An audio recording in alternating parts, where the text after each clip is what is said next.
Okay, ladies, hello. Sabrina here from Knucklehead University. So, no lighting today in my office. Just here after a quick exercise, and I was thinking of you. And so our next topic we talk about in the jail is exercising. Exercising is something that I have always wanted to love. So maybe some of you are in that boat. So what I would do with the girls in the jail is we would go around the table and we would talk about, what did you do when you were in school, or what activity did you really enjoy? And some people were not really into sports, and that's okay, but the majority of the people would love to tell me about an activity that they did. So I'm asking you right now to make a list of activities that you did when you were little, or when you were in school, or maybe you're not fresh out of school, maybe you're a little bit older, but what did you love to do? I have a friend who's a recovering addict, and she wrestled in high school, and now she's coaching wrestling. And so I want to know, what did you do? So we would go around the room and then we would talk about how we can implement that back into our lives. Okay, so one of the things I think about is running is very easy to get back into. There's bike paths everywhere. Why do you want to exercise? Well, you know this, you're gonna have a trigger probably the day you get out, or maybe the day after you get out, or something's gonna happen to where you are going to need to blow off some steam, and you're gonna want to go back to that drug or that alcohol or that addiction or pornography or whatever it is that you're involved in. You're gonna want to go back. It just happens. It's going to happen.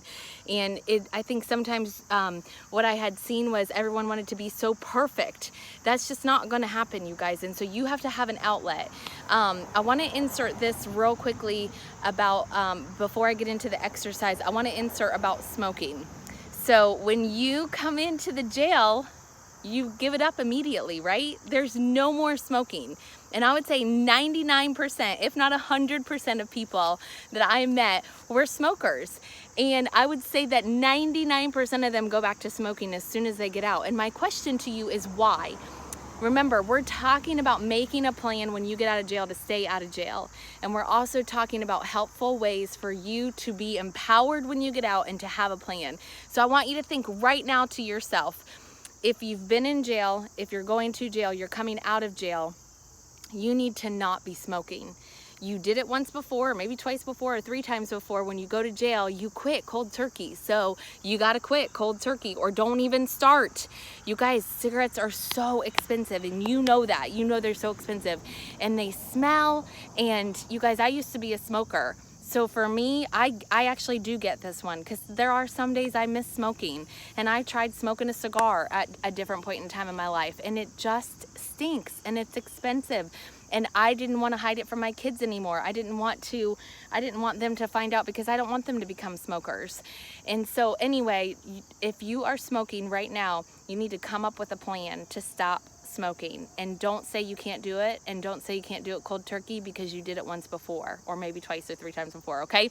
So smoking is also really challenging when you're trying to get healthy and into exercise. That's just awful for your lungs, you know that. All right, so exercising. We want to get you out and we want to get you moving, because you are going to have triggers, and there are things that you are going to come up against, and you've got to be able to get your mind off of it. You know, one of the things I'm really passionate about is helping women to take their frustration and their anger, take their triggers, take whatever's happening, and push it towards something really positive so that you can get it out of your brain and get over it. Because if you are going to stay in the frustration and stay in the anger and stay in the trigger, then you're going to relapse, and that's not what we want for you. And it's not even about me or we, it's about you. That's not what you want, and we know that.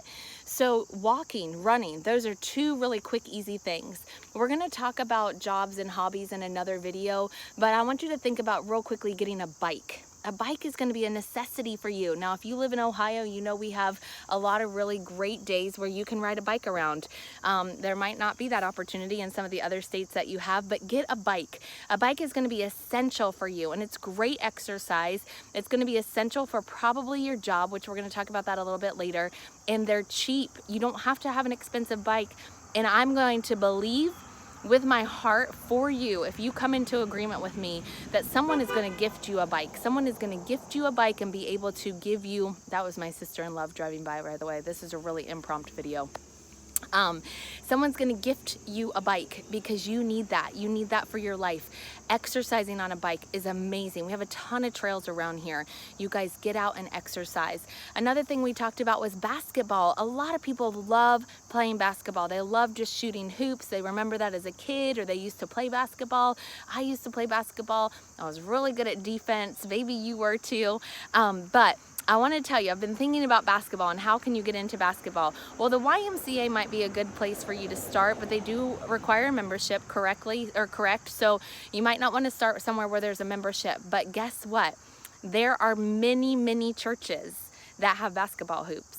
And I guarantee you, when you start looking for a church, and we're going to talk about having a home church and what that's going to mean. We're going to talk about that in another video, but when you start going to a church that you love and just declare that there's going to be a basketball court there for you. And I'm also going to believe for you for a basketball, because I know you can go to that court and you can just shoot hoops and you can just get your mind off of things. And maybe you can grab a couple friends, and remember we talked about the 5 most people we hang around. So those friends better be people that are not users. They've never been users. They have nothing to do with your past. They better be people that are either coming from the church, or they better be a family member that is, wanting to help you with your sobriety, right? But go to the basketball courts, and the churches are a great place to go and play.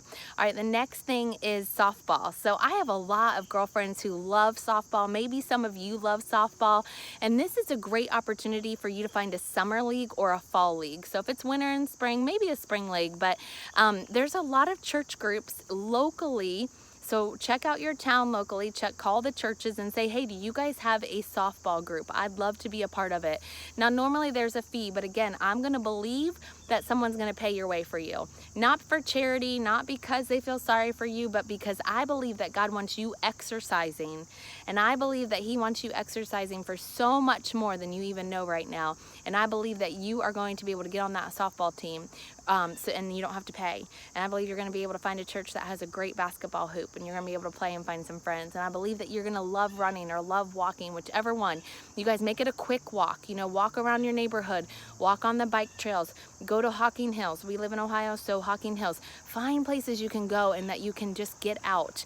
When you have triggers come, you've got to have a plan. You can't be scrambling around trying to figure out what your plan's going to be when a trigger comes. You got to know. And so I just wanted to come on, give this video to you about exercising today. I just got done exercising, and believe me, it takes a lot for me to get out and exercise, and it shouldn't. I should be able to be doing that well into my routine, but it's not. And so I'm walking it out with you. So anyway, I hope you guys are having a great day. I hope you're doing well. I'm excited about our videos. I hope you're excited about our videos. Let me know how you're doing. We've got a lot more to cover, but today, exercise, get out and get moving. Oh, one more thing with exercising, keep the earbuds out for a little bit and just walk and listen to nature and listen to what's around you. So many of us have things that are happening in our ears all the time, or we're listening to something all the time. And it might be really good for you to take that out and just get out and listen to nature. Now, if you're someone who has to have the earbuds in, or you have to have something because that's what you need, you've got to have that going and flowing, then put on a podcast or put on a YouTube that is something that is instrumental, very calming, or something that's very motivational. Don't be listening to stuff that's going to bring you down, or stuff that's not going to help you on your journey. We don't want any of that right now when you're exercising. We really want you to have some motivation, either some quiet time, some inspirational things going on. And if you've got questions about that, I can give you plenty of examples of podcasts that I listen to. Okay, you guys have a great day. Talk to you soon.